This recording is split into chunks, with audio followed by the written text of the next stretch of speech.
علماء الاجتماع يقولوا شلون نعرف المجتمعات الميتة؟ لها علامات من ضمنها المجتمع اللي ما فيه ثقافة نقد، ما بحركة نقد. كلنا نحتاج نقد ولازم نختلف. القرآن الكريم يقول الاختلاف سنة، نعم نختلف بس ما نحول الاختلاف إلى خلاف.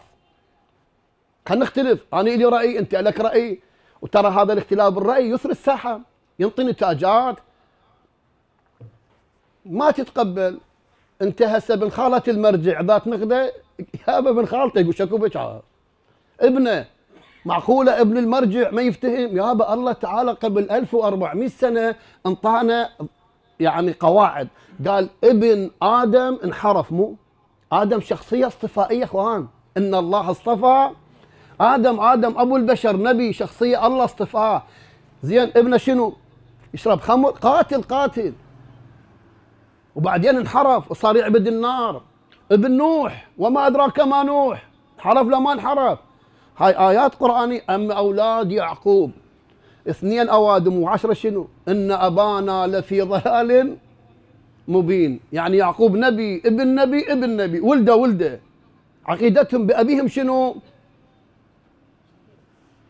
مرات لما نقول مثلا السيد الخوي طلع عنده عباس خمير سكير، معقوله انت ايش تحكي؟ يقول لك القران اسس، بس هو مو قراني، قضى عمره بس يلطم.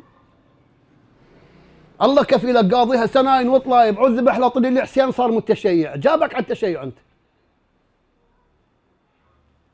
هو نفسه هذا المنحرف قبل لا يموت اتصل بي مرتين جماعه عندي اسرار قلت ما بدي احكيها. اتهم ابوه، اتهم عرض ابوه، اتهم المراجع، حالة طبيعية وفقا للبنات البنيان القرآني. موسى الموسوي منين؟ أحمد القبنش منين؟ ذولا كلهم ولد أسر دينية. خلينا نصحح أفكارنا. لما ننقد عالم لا تقول لي ما يصير. الله تعالى يقول أولاد الأنبياء انحرفوا، يخرج الخبيث من الطيب والطيب من اكو حكمة غيبية. افهم أبسط الأمور احنا ما وصلناها لأولادنا، متشنجين. مرات مو مجتهد، مجرد سيدي بالرسول. لا معقوله ابنه مو خوش اقول له نبي. هسه علي بن ابي طالب عنده منحرفي لو لا؟ تقارع عن ابن عمر لو لا؟ وهم زين ابن عمر اسمه عمر. جعفر الكذاب منين؟ يا الله جعفر الكذاب يشرب خمر، يلعب قمار، صاير جاسوس على بيت الامامه. ابن من؟ احنا ليش نغمض عيوننا يا اخوان؟ الله تعالى يقول هاي السنن تجري.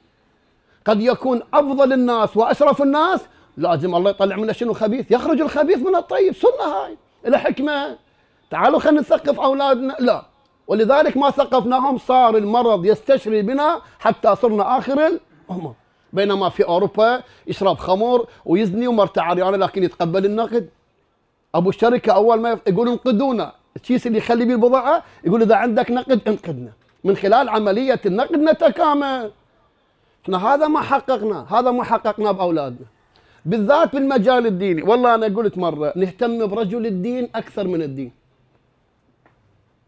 نهتم برجل الدين اليوم غير اكثر من الدين نفسه. خلي الدين يحترق، ما يصير.